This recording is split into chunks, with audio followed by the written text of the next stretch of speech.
Welcome to the Friday Night SmackDown Wrestling Inc. podcast. I am Alfred Konuwa, joined by our returning champion. She is the NYC Demon Diva herself, Issa. How's it going, Issa?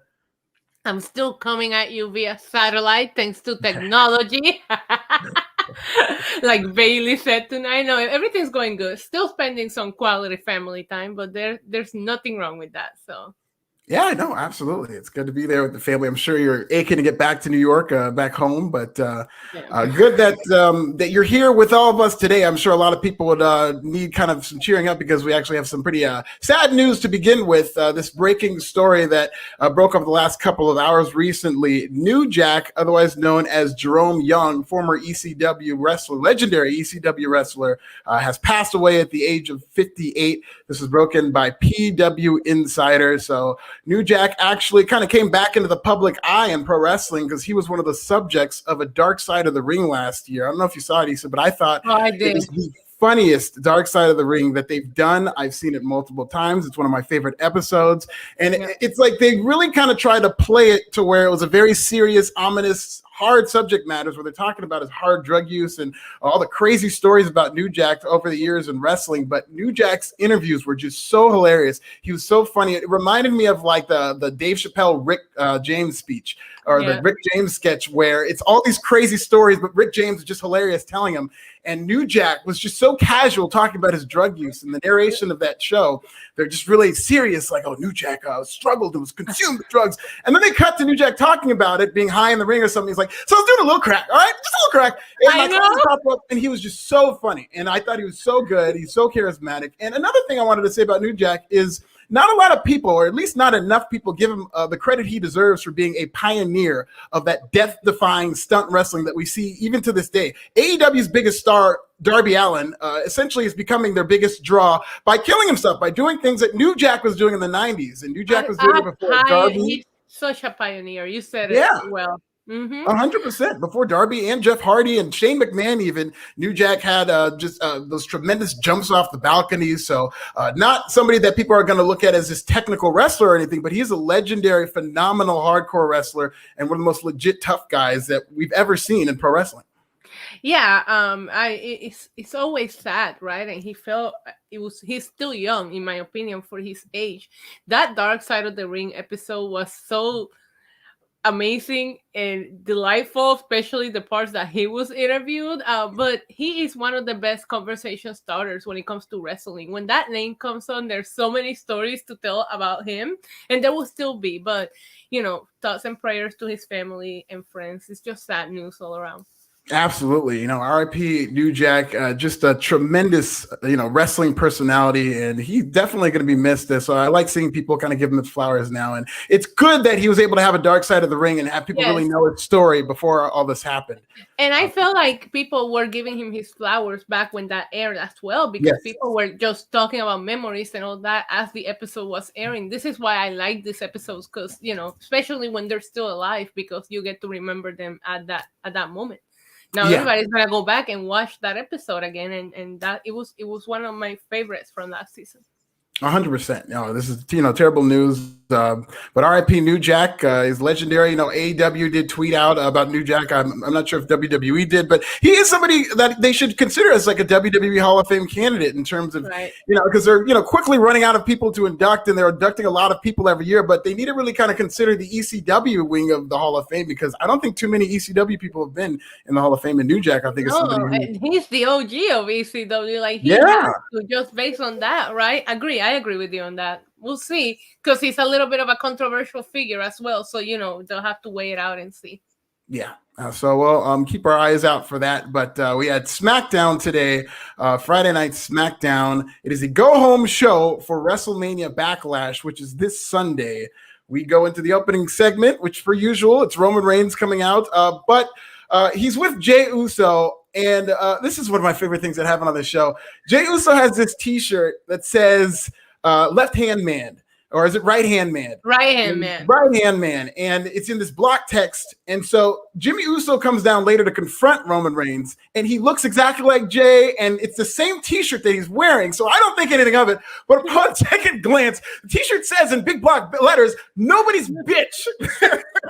They're selling it, and they are selling it on the shop already. Yes, Nobody's bitch t-shirts available on WWE Shop. If you wear one and tweet it to me, you'll get a free super chat. I don't know. It's amazing that he's wearing this t-shirt. It's so petty. I love it so much because that's kind of the story that we're going with right now, and that Jey Uso is this really loyal, road dog to Roman Reigns, and Jimmy is just doubling down on the fact that he's nobody's bitch. He's not loyal to anybody. He wants him and his brothers to go off on their own, and I just like this right out of the jump, Isa. Oh, me as well. The problem is that I feel like I'm more invested into this Jimmy, Jay, and Roman thing than anything else going into Backlash. That's the thing. I'm more invested into their storyline than any of the matches that are going on Sunday. And I'm like, listen, I know that they're that good right now, but it's just like Cesaro just feels like such an afterthought in this whole thing. Like, I'm excited for them to move on from Cesaro and see the Usos feud and maybe unite. Like, I'm over here fantasy booking everything with them, not thinking about what's going to happen on Sunday. Right here, Issa. You're absolutely right. 1,000%. That was my takeaway from this show.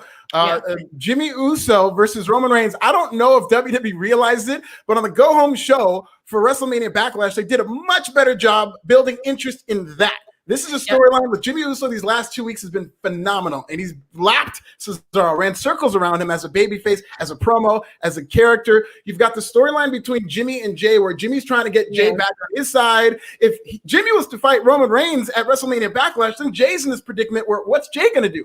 That interests me much more than anything that Cesaro versus Reigns is going to give me. And as you said, the afterthought of Cesaro, that Jimmy Uso goes in there, he's got this great t-shirt. I'm immediately invested. He cuts a great promo. He talks about how Roman Reigns, he is part of the family, but he's not the whole family. And that Jay and Jimmy, if they won the tag team titles, they'd be equal to Roman Reigns. So he's putting over those titles.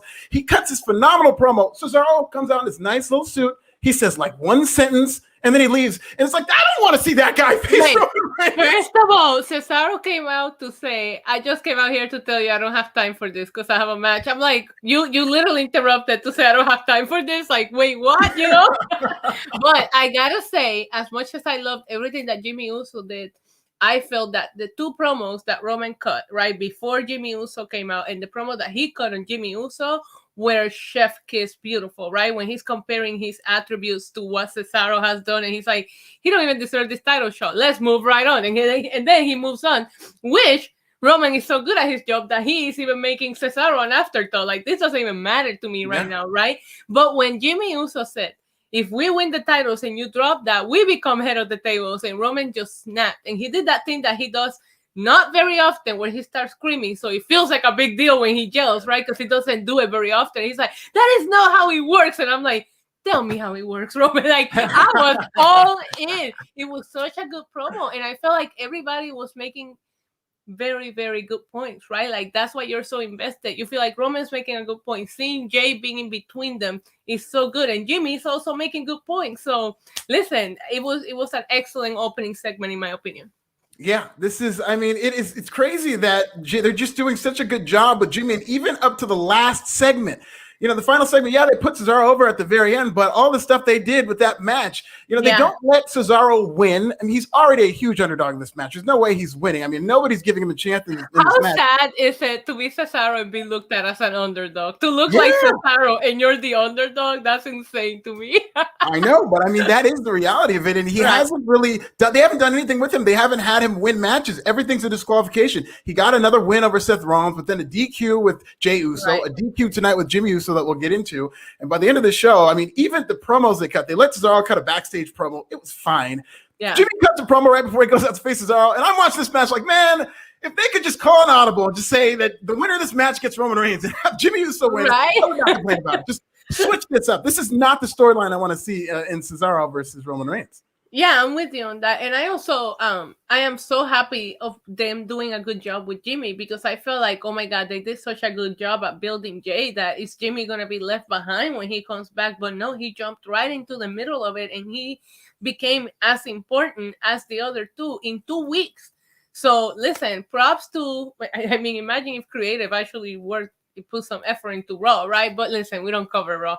We don't do that around here. So, but I'm just saying, like, I was so happy because I was just concerned that Jimmy Uso was going to be left behind because we are so invested into Roman and Jay, but they didn't do that. So I'm critical of them, but sometimes you got to give them credit too. And this is one of those times. Absolutely. The only person left behind is Cesaro. So, but he's going to have his match and we're going to watch it. I mean, it's not all his fault that he's not, hot right now, but I mean, Jimmy Uso is just such a more dynamic character. And I just think there's so much more potential there. Listen, I think that Money in the Bank's coming up. Apparently, there might be a King of the Ring tournament. So Cesaro, he has other things to do later on, right. Absolutely. We get to the first match of the evening. This is Natalya and Tamina versus Nia and Shayna. Did you know, Issa, that Tamina has never won a major title in WWE? Did you know that? Yes, if that didn't give away the finish, I don't know what did. Like, come on, stop. We all know. Yeah, like, keep calling yourselves out on your bullshit. I'm sorry. But you know what I mean? Like come on, bro. It's we know that you have not acknowledged her, no pun intended, for the last however years she's been there. Like, this was an overall feel-good moment because we're all waiting for Tamina to finally get that moment, and it happened, So, but it was like a way to make it so predictable because Shayna and Nia have had a long run. Like, it was underwhelming, but they've had those belts for a while. So it's not, I don't go into their matches thinking they're going to lose because guess what? They keep winning, right? But as soon as they've been making that the narrative, even on their social media, I was like, all right, they're going to make it happen. They are. And they did. And good for Tamina. Good for her, man. Oh, yeah. Absolutely. And they did. Yeah. They just hit you over the head with that caveat about Tamina. And all it did is kind of frustrated me because that is a story that you tell over the course of weeks, over the course of months, maybe. This story about Tamina, this is like a legacy story that she's been with WWE for over a decade. And she's now just getting to her first title shot. And you're trying to squeeze that story into 2 segments, not 2 days or 2 hours or 2 weeks, 2 segments. They crammed the story. Like, we didn't even get a video package of her journey leading up to this. Alfred, they just this match on TV. You know what happened, right? Like, she was backstage and they were like, all right, you guys are going second tag team title match. And then Tamina was like, hey, do you guys think I can win this time? I've never won a title. And they were like, oh shit, you never won a title? Okay, all right, let's change the finish real quick. That's exactly how we must have gone because they didn't make a big deal about it before. And she had title shots before. And she was it Bayley? She had a really good program, one-on-one program. They didn't talk about it then, like all of a sudden now you want to talk about it. I think it was because that clip of her, I don't know if you caught it, going viral on social media, speaking about how much she sacrificed for this business and she's never won a title and how, and I feel like we all quoted and retweeted that thinking like, that's kind of sad, because she's been here, she's away from her kids and her family. She talked about it. So I feel like maybe that clip going viral, maybe like, got the light bulbs going when they saw how positive people were reacting to it. I also did see a lot of the women putting both Natalya and Tamina over in interviews. Bayley just like spoke really good things about them. So it just makes me think like, listen, I know that Nia Jax wrestled at WrestleMania 35 with both of her knees really bad just so Tamina will have a partner to have a match at WrestleMania. So I feel like all of the women's division is behind this moment happening, and that after promo, like it just felt so real. It was a really good feel good moment. Yeah. One thing that I have to say is that they fucking missed the finish. I'm sorry, I keep cursing tonight. I don't know if you caught it, but Super the camera. No, nobody caught it. Nobody heard it. But the camera freaking missed her finishing move. Yes, the splash. Yeah, thank you. I forgot the name. The Superfly splash. Yeah, they missed it. I'm like, okay, great. She finally gets her moment, and you missed that. Like, Yeah, exactly. After they built it up so much, this is pretty much a story of the match. I mean, they're talking about it when she's in the match, when she's out of the match. The finish basically came with Nia Jax giving Natalya a Samoan splash. And as she was on her back, Tamina immediately leaped onto Nia Jax. At some point in this match, right before the finish, Natalya gave Shayna Baszler just a wicked-looking German suplex on the outside, just 4 days. I know. Like Humberto Carrillo survived an injury scare from Sheamus. They go right back to it, and that looked every bit as dangerous. So I hope Shayna Baszler is okay because that looked nasty. Yeah, I did. Yeah. But I yeah, was, you know, I was Natalia's like, holy crap. yeah. But no, good for Tamina. This was a good moment. I'm glad they're invested. I like hearing stories like this. It's just it just seemed like they were overcompensating. And that clip you're talking about, I didn't even get to see. I don't even know if they aired that on TV. That would have been perfect for something to air before this match. It was But like all a they needed to do- podcast. It was like a podcast interview. It wasn't something WWE television. I see. But I remember seeing it, and it was right before WrestleMania. So that's what I thought they were gonna do it at WrestleMania. But regardless, it was such a good moment. Their after promo felt great. Yes. Both of them, like the veterans that are never utilized correctly, both of them being, you know, in a family of wrestling, like it just, I don't know, it felt right. Something about it felt right. We'll see what kind of reign they get, but if this leads to Shayna Baszler turning on Nia and becoming single stars again and becoming the badass that she is, that I'm here for them. Let Tamina and Natalya keep the title so that we can get Shayna Baszler back to where she belongs. Right. Unfortunately, I think they're going to put Shayna Baszler with Alexa Bliss, and that is going to be death. So I hope they keep them apart. What are you saying? I mean, No. remember on Raw, her legs were all wobbly because Alexa Bliss was just doing her voodoo. But don't you put that evil on me, Alfred? No. Do we have a tape delay that we can use so that we can get rid of that on the podcast? But no, that's what my fear is. But no, you're right. They're probably going to do a split angle too with her and Nia. They've been teasing friction a lot. And Tamina and Natalya have been built up as a pretty strong tag team, especially leading up to WrestleMania. And I just feel like WWE seems blown away by, I mean, I remember WrestleMania. I tweeted this out. The first hour, the person who got the biggest reaction was Tamina. I mean, that place went crazy for her. I don't know what it was, but it's just all connected to where people were going crazy and chanting for Tamina. And WWE's taken notice of that and really kind of run with her. So it's good to see her get this shot right now. Yeah, I'm so happy for her, and it was a nice feel good moment. And listen, I know that a lot of times titles means a lot to the talent, and maybe the backstage creative sees them as props. The way that I see it, if it's just a props, why can't you give someone the flowers that they deserve, whether it's a long run or a short title run? I'm so glad that she got that moment. And listen, Natty looks good too, and I feel like Natty is doing okay in this role. You know, Natty always feels like so out of place in other feuds sometimes because I don't understand her a lot of the times. But here, they just go together. They have so much in common. If you really think about it, they make sense as a tag team. If you're gonna pair two singles together, make it make sense. And with these two women, it does. I believe in their tag team. I think they could be badass. Let's see where it goes. Yeah, and Natalya was great. She was tearing up at the end when they were cutting that promo. That was really cool to see. So, you know, good for them. Good for them for winning those. And you know what? A part that they're kind of weird with age when it comes to women WWE, but the fact that, you know, Tamina is a 43-year-old mother winning these titles could have been something that they could have easily just subtly put in there and really gotten a lot of people into this like more human element of their storyline.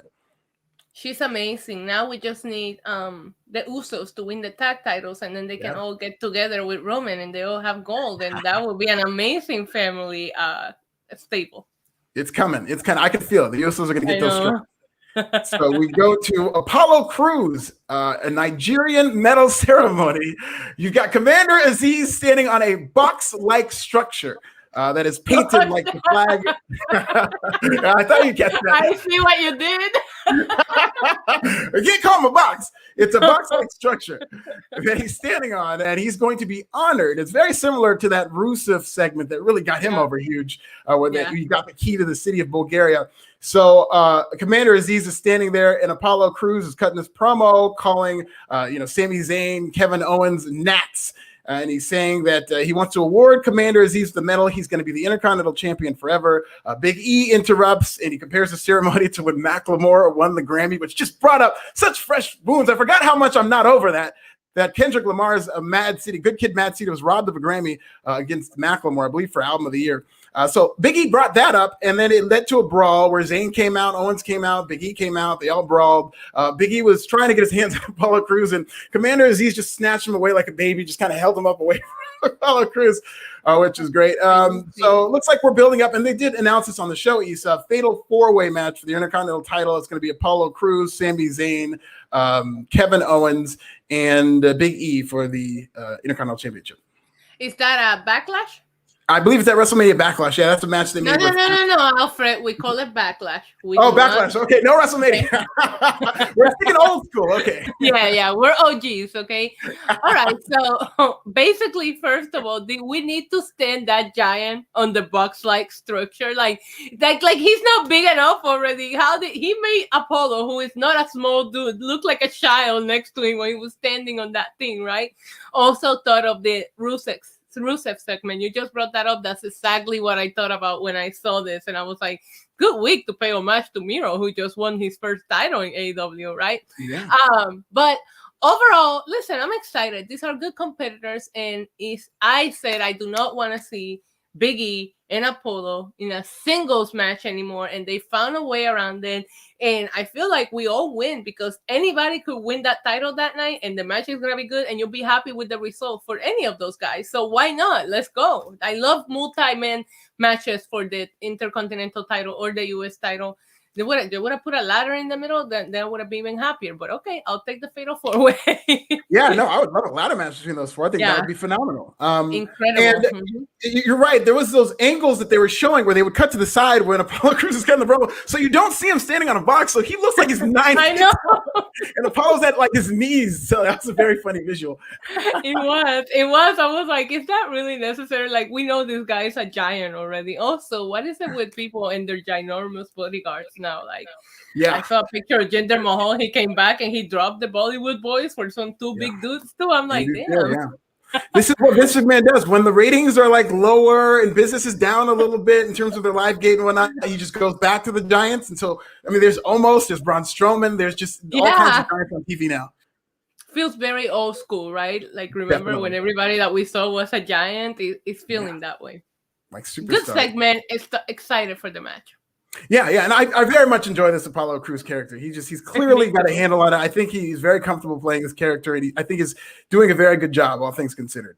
This is the best he's looked. You can tell that this is a character that he's comfortable playing. As much as he smiled before, I don't think that was him. Here, it feels like we're getting him. I know that a lot of people are going back and forth online about the accent. I don't care whether he has an accent or not. He's comfortable playing this guy, and I'm glad that they finally turned him heel, and I still want a connection between his conversation with Roman Reigns and the character that he is right now. I want at some point for that to intertwine backstage or something, because I'll never forget how they show him like asking Roman for advice, and they never went anywhere with it, but then he turned heel after that. So, I want to know what was said in that conversation. This is one of those unsolved wrestling mysteries that we'll never I know that we just moved on from, but I would like to see some resolution to Apollo Crews getting together with Roman Reigns somehow, especially if the Usos end up going off doing their own thing.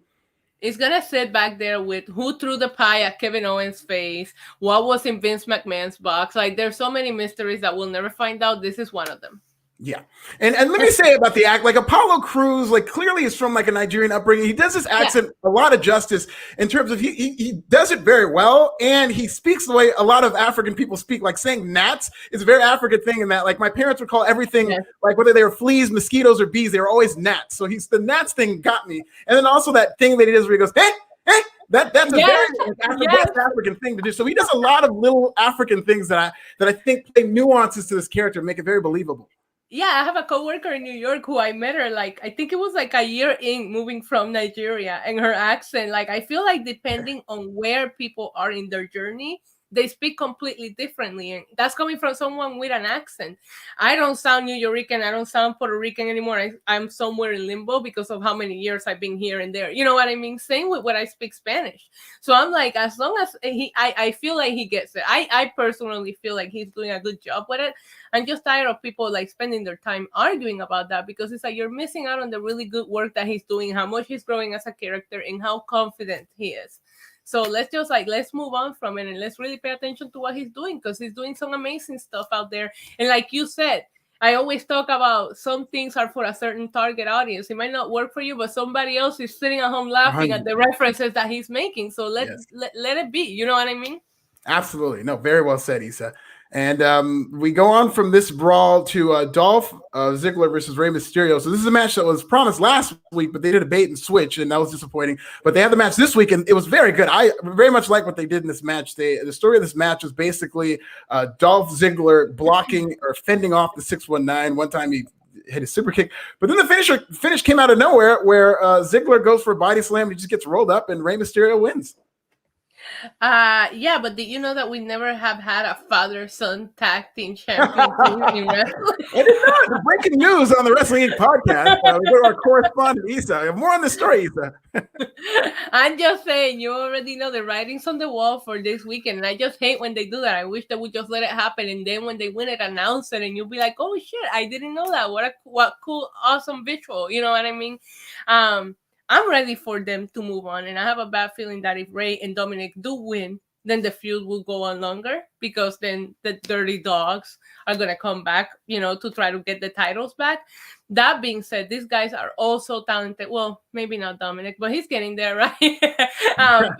He's getting there. So they're fun to watch, and I'm just glad to see Bobby Roode on TV some kind of way. I've always been a big fan of his, so if pairing up with Ziggler is what gets him on TV. Good for him. I'm not a big fan of the Mysterios, but I am here for the father-son storyline. And then I want them to turn on each other, and I want them to go in and have a feud. And maybe Dominic can be who retires like Rey. Like, I think there's so much to be told between those two. And I think it does start with them winning the tag titles together. And I have a feeling we might see that happen on Sunday.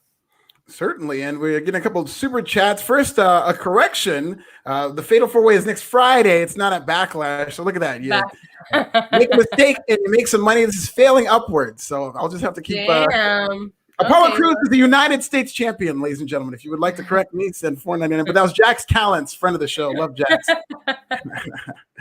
And our next super chat, Willie B. Hardigan. A pretty solid show overall. Cesaro getting momentum. Toward the end he did, but as we discussed, and as we will discuss toward the show, I thought Jimmy Uso had all the momentum on the show. I think he was the star of the show. Yeah. Backstage, what do you think about this new nickname for Dominic? He's going to call himself the Baby Champ. Is everybody aware that he is not a child? Do we know he is not a child? Why do they do this to him? I can't. Whatever. He can call him. He should call himself Baby Guerrero if he wants to go there. Sure, that'd be good. Pay a little homage to his uncle or to his dad or whatever story. His dad, yes, to his storyline father. But before that, we got a Cesaro promo. So this is what we were talking about. He cuts a promo saying, when he cut to the WWE, he said, "I think I can." Now he knows he can. Listen, very limited. Fine promo. Listen, I didn't think it was bad, especially for Cesaro, but he was just so outclassed on this show by Jimmy Uso. But listen, we're getting Cesaro. It's going to be a good main event. If for nothing else, it's going to be a good wrestling main event. Yeah, they're gonna kick ass. We have another super chat. Bianca and Bayley feud lacks a stronger build. Yeah, we're going to get into that. Is that the next segment that we had? No, we got a couple. I believe before we get to Bianca Bayley. No, Bianca Bayley was the next segment. So yeah, this was a very basic segment. I thought they did a very good job. They just kind of back and forth. It was kind of weird because Bayley was at an undisclosed location. So it seemed like this was going to build to where she was because Bianca's like, "Where are you at, Bayley? Tell me where you are." And she goes, "Oh, it's none of your business." And then she just ends up doing her thing. And it's a basic thing that it's kind of deflating to me. What did you think about the interaction between Bianca Belair and Bayley? I'm very happy to be seeing Bayley back on my TV. I missed her, and I was a big advocate of why didn't she have a match at WrestleMania and this and that. Outside of it, that it could have been done face to face, like you said, like the whole her being in a different location was weird. I like seeing the pissed off Bayley when Bianca called her out about you were getting beat up by the Bellas while I was main eventing. Great burn. But even greater was seeing Bayley switch from laughing and being sarcastic and stupid to, "Oh, excuse me, like, did you forget who I am?" Like, I love that.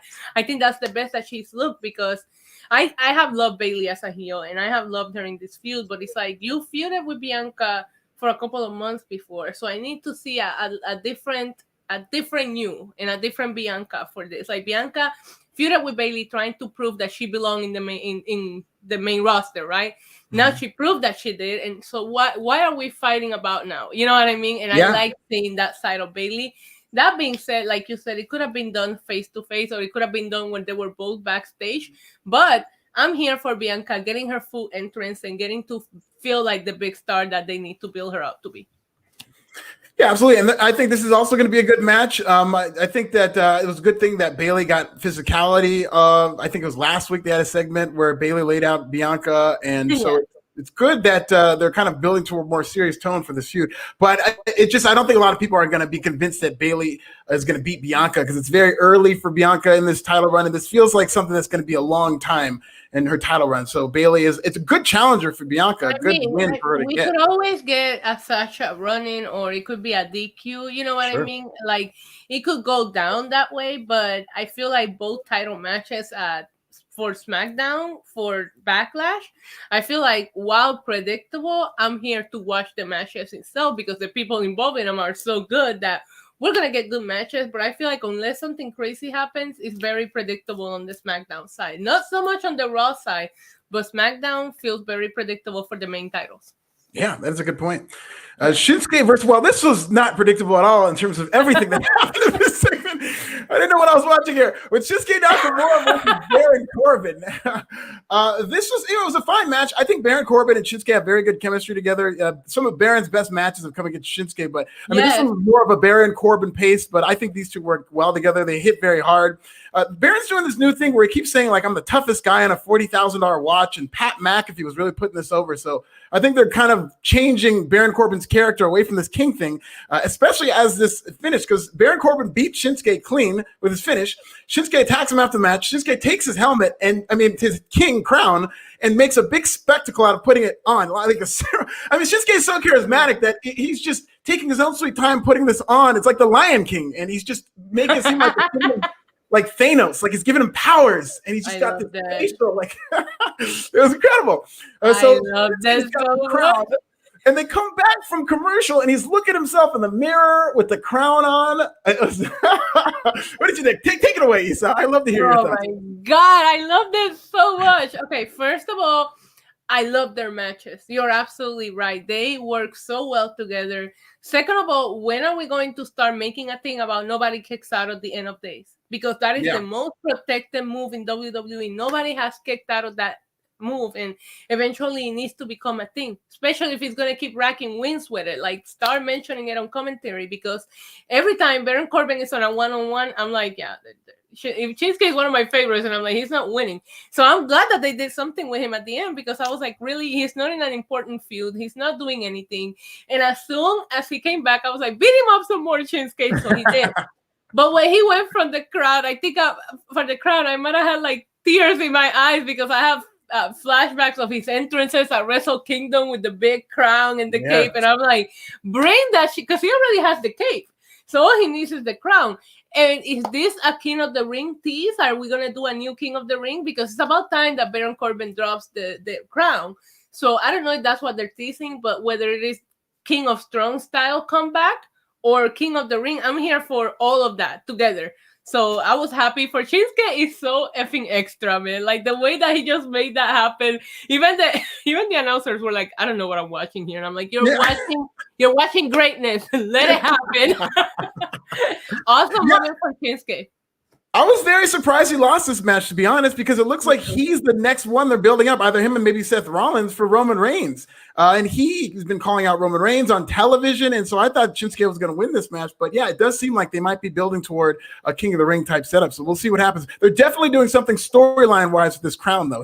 Hopefully they don't forget about this, because it seems, he's made that crown, just the way he looks at the crown makes it seem more important than when Baron Corbin has had it the last 2 years. Yeah, and I'll tell you what, they might forget about it, but Shinsuke's not going to forget about it. He's going to come out with that thing on for the next few weeks. I guarantee you that. Absolutely. We got Nathaniel Cook, friend of the show. He says, I know they won't do it because creative is horrible, but Reigns versus Jimmy Uso and Lashley versus Brock would be gold for SummerSlam. Uso's killing it. No, I agree. The Usos are killing it. I really do hope that they just continue on. with the storyline with Jay. The good thing coming out of this that we're not immediately getting Jay versus Jimmy versus Roman Reigns is that now they can continue telling the story. And there's just so many things that I want to see from Jimmy and Roman Reigns, whatever they do with them, but also the Usos. I want to see the Usos. They feel like the hottest tag team, even though they haven't even wrestled a tag team match back. I can't wait. That's something that could be very interesting in terms of a main event where the Usos reunited after 14 months. Like, yes, getting very excited. I need to see them against the Street Profits. Like, need to. Oh my God, that will be the highest like accumulated air in a match. They'll do like one of those charts where they'll show them jumping and showing like the streaks of just like, oh, it would be amazing. We've got Stellar Justin Lopez, friend of the show. He says Bayley's last win was Liv Morgan in February, and get this, she's only wrestled once since then. That's insanity. Inexplicable. One of the big mysteries of pro wrestling when we're looking back and like this time next year or maybe 5 years from now during WrestleMania season, you'll just look back and like, oh, let's see what Bayley's record was at WrestleMania or whatever. And you'll just see that she straight up was not on a WrestleMania where she was perfectly healthy. Ridiculous. Yeah, it's insane. But listen, I'm just glad to see her back on my TV. For a while, I was like, is she injured? And they're just not telling us that she is. Because it didn't make sense to me that she went from that to not being seen at all. Yeah. Well, this one's for you, Isa. I'll let you take this one. Even Vankanoff for $1.99 says Shinsuke needs to lay his stuff in. Looks weak. I don't think Shinsuke's looked weak. I think he was looking weak for a little bit, but I think after that gauntlet match, I don't think he's looked horrible, right? At the same time, I do agree that he could be booked better, but I think that Shinsuke's matches are depending on who his opponent is. Unfortunately, you can tell when he's really invested and when he's not invested, or maybe it's such a different style that it doesn't translate right and it doesn't look the best. But I do think he has good in-ring chemistry with Baron Corbin. I have fun watching them wrestle each other. He put on some amazing matches in recent months against Daniel Bryan, against Cesaro. So I don't think he's looking weak. I think they could do better creatively, but I think Shinsuke is one of the best. They have one of the most underutilized too. Yeah, and I think he was also talking about just like how he hits in terms of strong style, which if you compare that to what he was doing in Japan, like you were talking about his run in New Japan, I mean, that Shinsuke is one of the best wrestlers I've ever seen, and I mean, one of the hardest hitting wrestlers, and they just do it completely different in New Japan. So if you compare this WWE Shinsuke to the New Japan Shinsuke, of course it's not going to look as physical.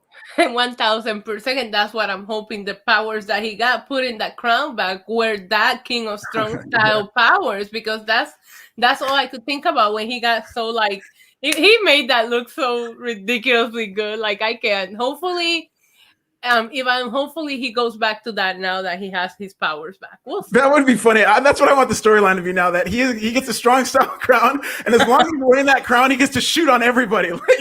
Like the story of every match is just him actually legit shooting on people until he get the crown off. Then he has to go back to work. I want to see hitting people.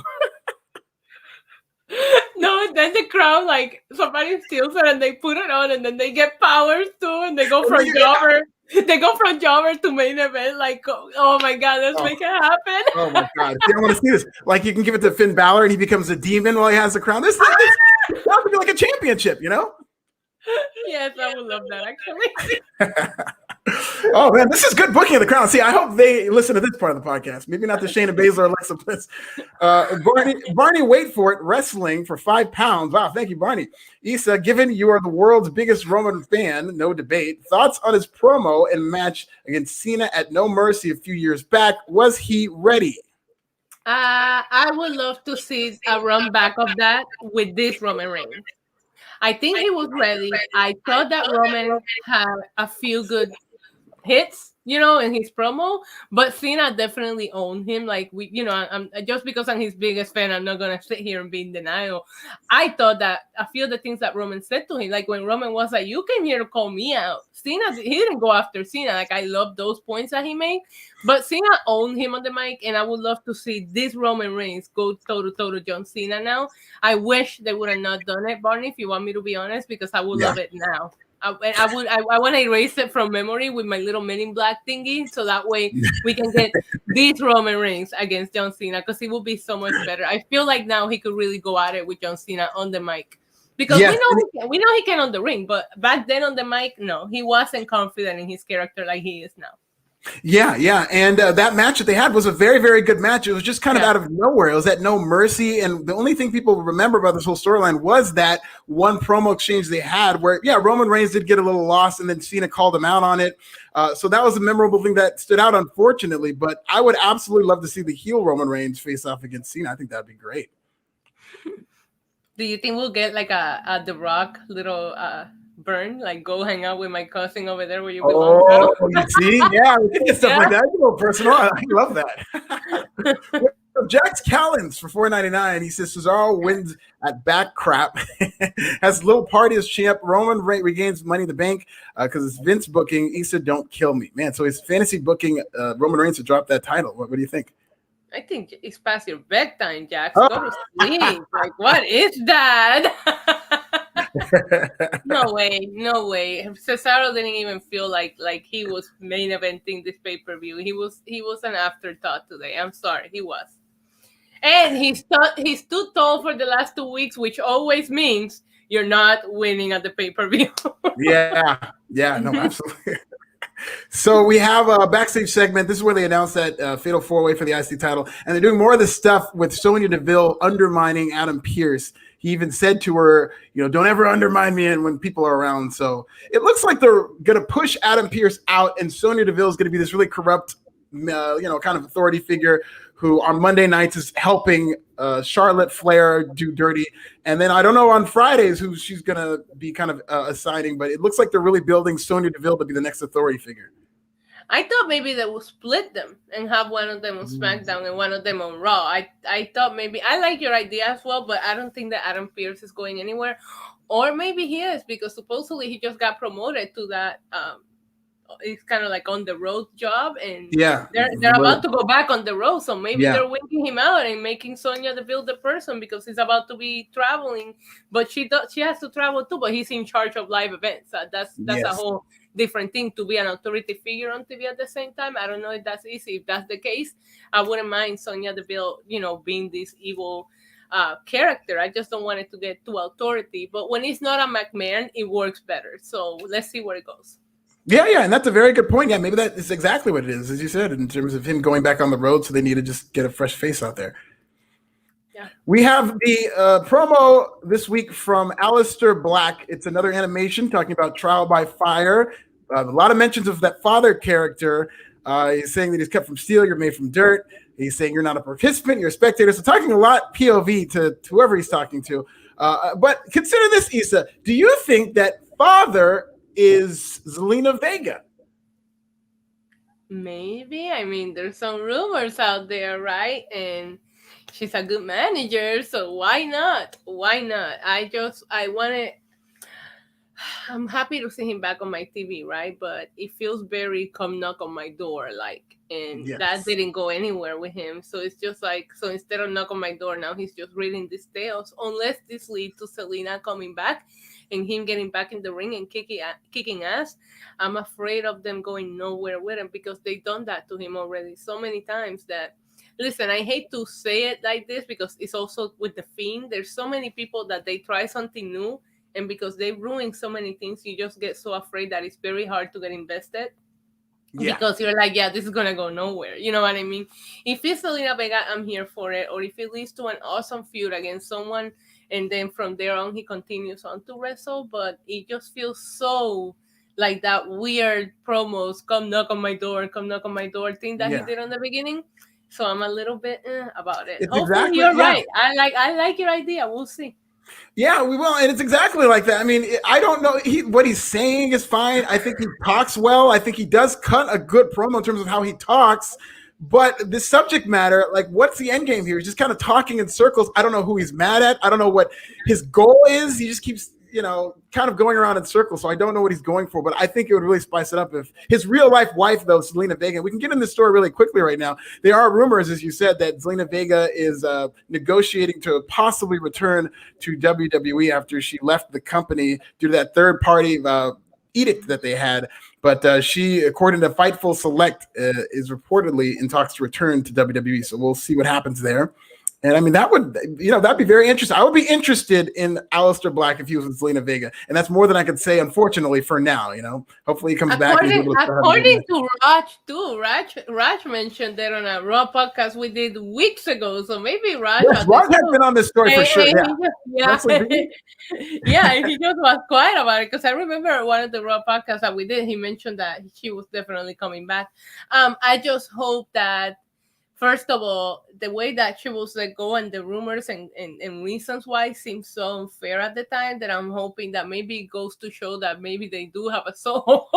Maybe there's some heart there. But I just hope that she's able to negotiate what's best for her because, based on what I heard from what she's making from Twitch and other projects that she does, brand deals, etc., she didn't need WWE. You know what I mean? So for her to come back, I do know that WWE means a lot to her. So hopefully they come to a good understanding in which they can do that to her again. That's all I care about. And a lot of women in WWE, I think most of them make more money on social media and, stuff like that than they do with WWE just because of the limited ring time and what the pay is. So, I mean, Zelina Vega seems like she's doing very well on Twitch and she kind of stood her ground there. And so I was very surprised to see that even though this has been kind of in the inner workings and in the tea leaves, I was surprised that eventually she was able to kind of come back because it did seem like a very ugly split. Yeah, and you got to give her credit because she has some balls. She said, I'm not going to stop doing it. You have people that have huge channels who completely stopped. I remember AJ Styles had a pretty big channel on Twitch. A few of them had a lot of success and they stopped. And she was like, no. So I was like, listen, her and Paige have some big balls and they say, no, we're not going to stop. And good for them. Absolutely. So we have another super chat from Barney. Wait for it. Wrestling for £5. You just know at an early 90s Anoa'i family barbecue, Jimmy was beating on Jay. Roman bossed them both, and Rock just stood there wanting no part of that. I love that. See, I want to see a photo. I want to see like an artist draw like an Anoa'i family cookout. You get Umaga there even. You know what I mean? Like all these legendary small wrestlers at a barbecue. And those Usos, they used to do these features and stuff like that on YouTube of all these wrestlers, and they have this feature of the Usos cooking. Those guys can cook like nobody's business in terms of all that Hawaiian barbecue and whatnot. We have another super chat from Terry Allen Jr. And he's asking, Alfred, you've seen WWE 2K development videos for 2K22. I have seen some of those promos. I think they've aired some of them, but I have seen it does look like a very visually pleasing game. It looks the graphics are good, but I will say there was a big controversy with the last 2K game that came out. That was kind of the death almost of that franchise where they had all kinds of glitches and they had to keep going back and fixing it. And I don't think they've still fixed it. So hopefully they do better with this franchise. But let's get to this main event. We have Jimmy Uso versus Cesaro. So we've got a very basic match. I think Jimmy looks good in here. I don't think he looked rusty. He did some high-flying moves. I don't know. Yeah. The finish came where Roman Reigns came in. So again, this is your number one contender going home against the most dominant champion they've had in years. So he needs to look convincing. Another DQ finish in the main event here at SmackDown. So then we have this argument with Jimmy and Roman. So again, really building this tension between Jimmy and Roman until Cesaro starts beating up Jey Uso. He fights off Roman and Jimmy, and then he delivers 2 neutralizers to Jey Uso. And so, listen, they're doing what they can with Cesaro. The WWE just seems to think that they have to be very picky with their wins and losses.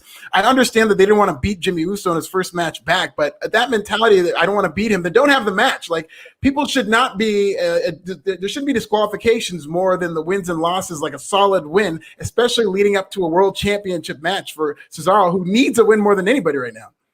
Yeah, I agree with you. The first thing that I thought when they announced that, I'm like, they're really going to have Jimmy lose on his first match back.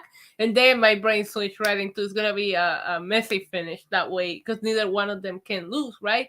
I feel like the only thing that I have to be a little bit critical about is that I feel like every feud that Roman Reigns goes into, because we know he's not dropping the title, they're doing the same thing. Daniel Bryan stood tall over Roman Reigns 2 weeks in a row before the pay-per-view. Edge did as well. Kevin Owens. Like, everybody has had that moment right before the pay-per-view where you go like, is this going to be the person that actually does it? And it's just like, let him beat them up and then let him beat them at the pay-per-view too, or you don't have to do the same booking, because I Right. feel like we got it with Daniel Bryan, where we got one hell of a match. We're gonna get it this Sunday, so you don't need to do the typical, oh, I'm gonna stand tall at the end of the go home show, so I don't, so I don't look so bad when I lose. It's the main event on Sunday, but I also wouldn't put it past them to have a messy finish on Sunday too, with this Uso thing going on. I don't know. Yeah. I mean, that will be interesting. I mean, I'm going to be more interested in what the Usos do in that match, Yeah. but that will be something that they're probably going to. I mean, I actually think that Roman Reigns is going to have a pretty convincing win over Cesaro. It'll be a good match, but maybe toward the end, because they're building him up for something. I mean, he just pinned Edge and Daniel Bryan at WrestleMania, yeah. so it wouldn't be a big deal if he pins Cesaro, and Cesaro shouldn't get hurt from losing to Roman Reigns right now. So I want to see a clean win, but I wouldn't be surprised. Yeah. So Antoine Fair for $5 says, I really don't want to see Jimmy versus Jay. I hope that's not what they're aiming for. I wouldn't mind seeing it. It's weird. Brother versus brothers matches tend to not be as good. They tend to not draw. I mean, I know you have Brett versus Owen, but whatever they're doing with the Usos, I'm into. I really eventually want to see them tag team together again, and that's definitely where the end game is. But I wouldn't mind seeing a combination of any of these guys wrestling each other right now, because I'm really into the storyline, much more so ever since Jimmy came back. Yeah, we'll see where they go. I feel like there's so many stories that we could write here with them uniting with Roman, winning the tag title, splitting them up. Like, you can do so much of them, but I'm not gonna say that I don't want to see them fight, even if it's just once. I want to see it, but we'll see where it goes. Right now, I like the struggle that Jimmy's going back and forward between, like, oh my God, I hate Roman, but I need to help my brother, but my brother's not here. Like, it's so good. It's so good. There's so many ways they can go with it. We'll see. So Stellar Justin Lopez for $5 says, Lena hasn't streamed on Twitch in 2 months, and I believe she deleted her OnlyFans. Well, and that kind of goes back to like what Raj. I remember there was that story a couple of months ago where I think she accepted a booking, but the word was that like she can't talk about what her next thing's going to be or whatnot, so it made it seem like she was going to WWE. And then the fact that she hasn't been on Twitch, I mean, they must have come to some kind of resolution. I really hope she got paid out of all this. And listen, the kind of I don't want to say pro union, but the pro wrestler, like somebody who supports the wrestlers, and the fact that I really do think wrestlers should unionize and become employees, is a little disappointed. Zelina Vega can do whatever she wants, and she can negotiate whatever deal she feels is fit for her. I will never criticize her for getting that bag, but I did really, and I still do admire her that she stood up against WWE for what I think is very important. Something that I just can't believe that these days WWE is still able to get away with that independent contractor designation, and she kind of stood up against that. So it was a very serious thing, but good for her for coming back. But I was really hoping she would also fight the good fight. But hopefully she's able to be happy with her return for WWE. Yeah, we'll see. A lot of people also leave WWE in weird terms, and they all end up always coming back. So listen, let's see if she does come back, and hopefully I would assume that because of what happened, both of them are going to protect themselves and come to an agreement that's beneficial to both of them. Yeah. So let's get into some news items before we go off of the air. A lot going on. So we just got into the Zelina Vega, so Zelina Vega's return. But speaking of Zelina Vega, Andrade is also rumored to make his return to pro wrestling, as he has had talks with AEW, according to the Wrestling Observer newsletter. Andrade actually does not have a 90-day compete clause. So wherever he signs, he could wrestle right away, and he can be right back in there and show up anytime. So I know we've talked about this before, Issa, but what are your thoughts? Would you be excited to see Andrade in AEW? I would. I think Andrade is an excellent catch for anybody that gets him, just because of his age, and he's in great shape, and you can get so much out of him, right? He's younger than most people that other companies are signing right now, and he looks the part, and he's probably one of the hottest. Well, I guess Daniel Bryan is a free agent right now, but I wouldn't mind seeing him show up at Double or Nothing. I know that that's when Moxley showed up. Like, it would be such a big deal for AEW to make that their look who just showed up event, I'm just happy to just see him be happy. You know what I mean? And even the promo that he made for AAA, for Omega, like where he called out Omega, he just looks so much more confident. Like, he knows that he's a big deal and they're treating him like a big deal. So it's awesome. It's good for him. I would love to see him in AEW. I can fantasy book a lot of matches in there that I would like to see him. Hopefully, though, if he does sign, they start him up the right way. Like I said, I'm so happy for Miro right now, but I think Miro should have been in this position from day one. Yeah, and I hope that there's a plan. I hope that part of the negotiations are he says, "What's my plans? What are you guys going to do within the 6 months?" Right.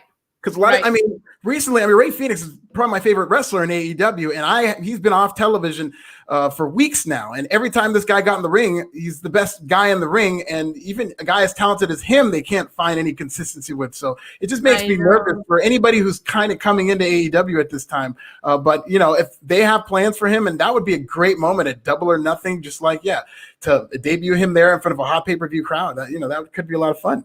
I remember when AEW was announced and the roster was like a whole 7 people, and you were like, what are they going to do with this? And now they're overstacked to the point that you're not seeing people, not just this week, for weeks at a time. Good for them, but at the same time, that's a little bit of my fear of if you're going to sign someone, I'm pretty sure they will take someone to Andrade's caliber.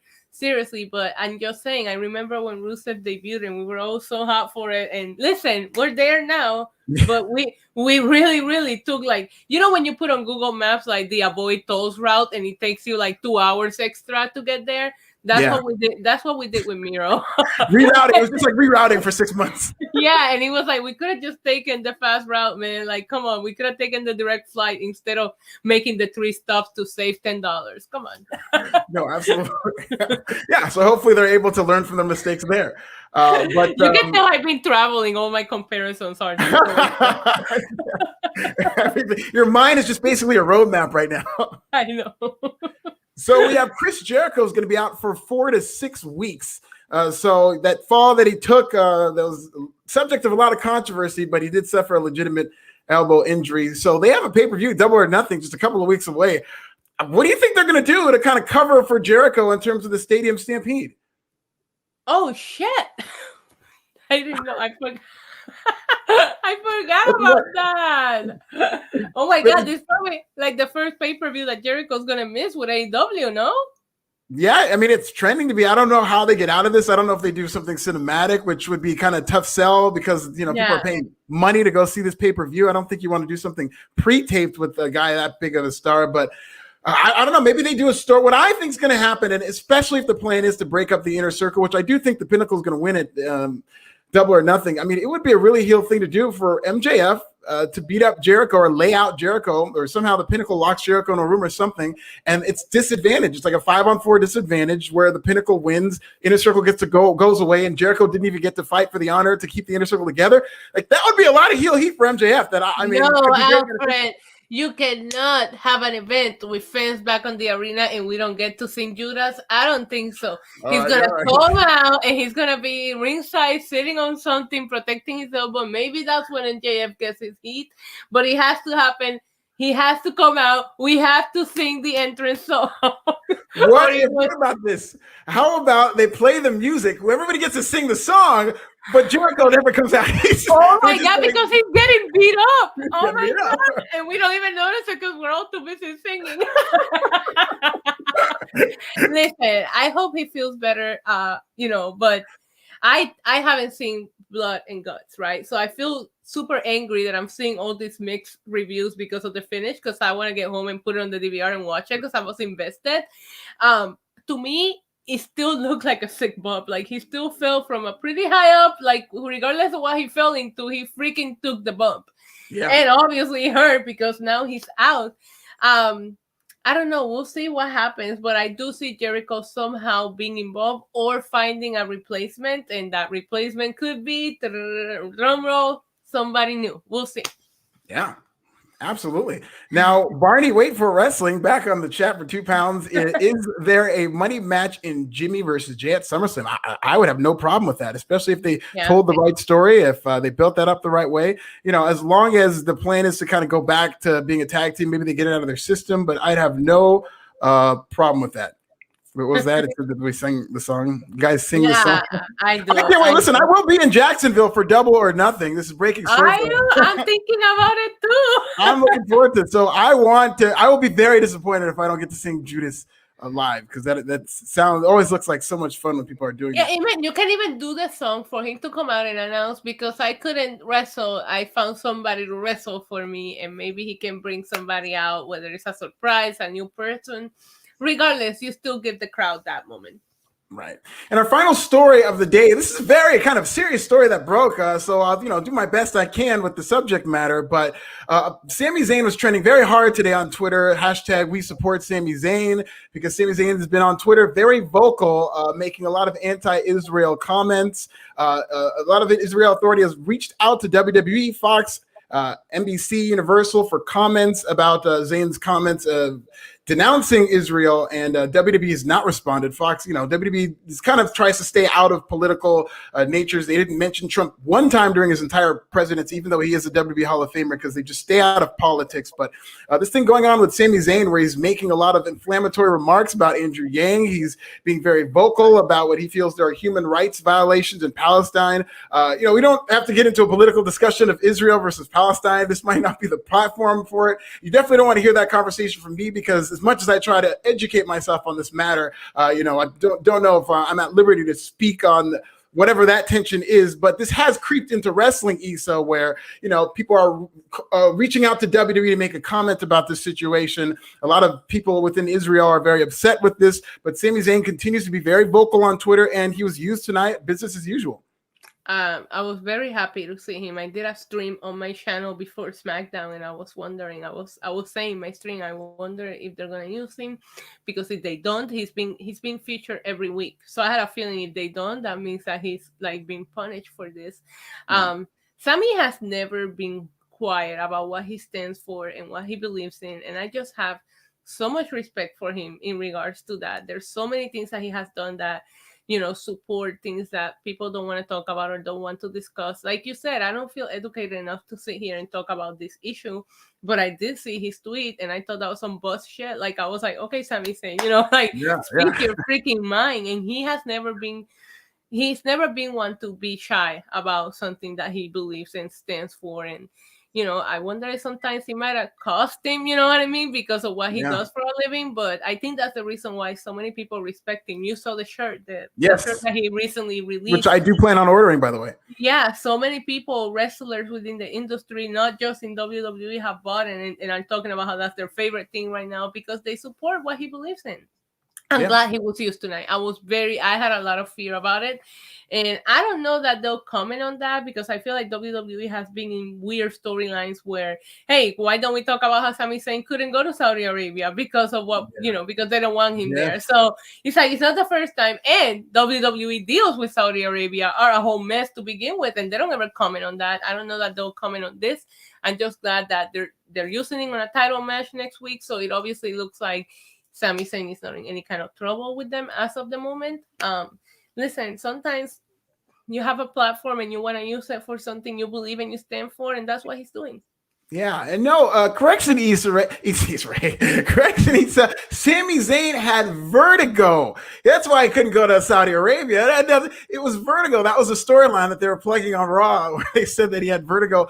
But maybe that's what they'll say when they're commenting. They'll be like, we're sorry, Sami has vertigo. He doesn't know what he's saying. No, but you're right. I hope he makes this part of his conspiracy.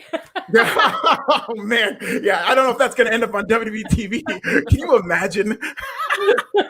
Oh, man, WWE might start another war. But no, it's really good to see that somebody like Sami Zayn, especially within the confines of WWE, who's not afraid to kind of speak out, because a lot of beautiful things happen, like the Sami for Syria charity. And he was doing this a lot during the pandemic when he was sitting home, and he was very vocal about how this country was handling this pandemic. And he did say a lot of things that I felt like a lot of people agreed with. He said a lot of things that I love kind of learning from and agreeing with. But, Sami Zayn is just kind of holding his ground and kind of shows his character. But I hope nothing bad happens to him out of this whole controversy, because it happened pretty close to this. So maybe they just had their plan set in stone. So I'll be very interested to see how he's booked moving forward. Yeah, but I mean, he's on that match next week, and I feel like that's a good sign. Maybe he got a little like, hey, slow it down. But I listen, anytime that anybody uses their platform for standing up for what they believe in, as long as they believe in good things or they feel the need to stand up for those that aren't being stood up for, why not? Good for him. I'm just glad when I heard his music tonight, I was like, ooh, good. Oh, we let him on the show after all. Okay, right? Yeah. So you got anything to plug, Issa, before we get off there? No, I started streaming again on my channel. I will be back to my normal setup tomorrow. I'm excited to be home. It's been an exciting 2 weeks, but I'm happy to be home. So go find me on YouTube. I'm back on there again. And no, that's it.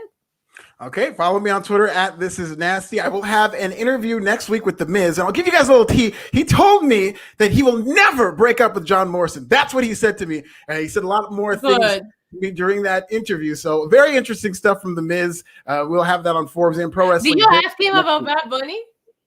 I did. Well, I asked him about the fans. Yeah, we did get in a little conversation about that too. I hope that makes the article. But he did say we were talking about just basically the fans. There's like a crossover of fans who there's a whole new set of fans who are now yelling at him, which is pretty funny because Bad Bunny has a very, very passionate fan base. So he was. He seemed very like amused by it. It does seem very cool to have to kind of coexist with the different fan base. But do that, and then go get the J. Cole album. It just dropped today, and I'm very much looking forward to listening to it because I've been very busy today. But now I have the rest of the days free, so go download that J. Cole off season. I hear it's phenomenal. And I'll see you guys. We're gonna have a pay-per-view broadcast. I'm not gonna be on it, but there's gonna be a pay-per-view post show this Sunday after WrestleMania Backlash or after Backlash. We're OGs, so keep it here, and we will see you Sunday. Bye.